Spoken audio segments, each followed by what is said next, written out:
I want to ask you about a recent comment you made about a female presidency. You said, "Don't even look at me about running because you all are lying. You're not ready for a woman. You're not." What do we need to do to be ready? We've come a long way. 50 years ago, we were fighting for the Equal Rights Bill. But that means that the remnants of what has been there and what we've been socialized is really deeply embedded in who we are. Whether people really feel yet that they can follow a woman as president. We've been feeding off of this bone for so long. It doesn't just go away. It takes time. That statement was, there was the humor of it, like, stop looking at me, right? There are men out there that were not going to vote for a woman. Let's just be real about it. And let's put that on the table and talk about, well, what's that about? Let's not be mad because I made the statement. Let's look at the fact that we've had 2 really qualified female candidates. And they just,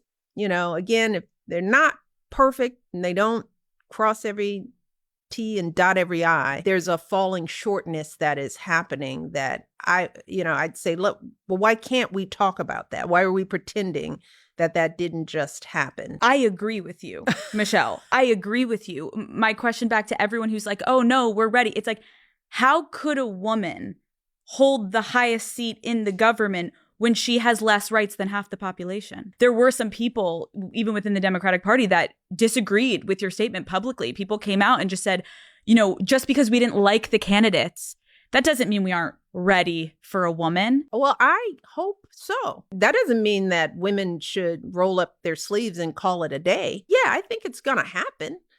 Are we ready now? I don't know. Prove us wrong. The young women that we're talking to, keep climbing. If you want to be president of the United States, doggone it, then yes,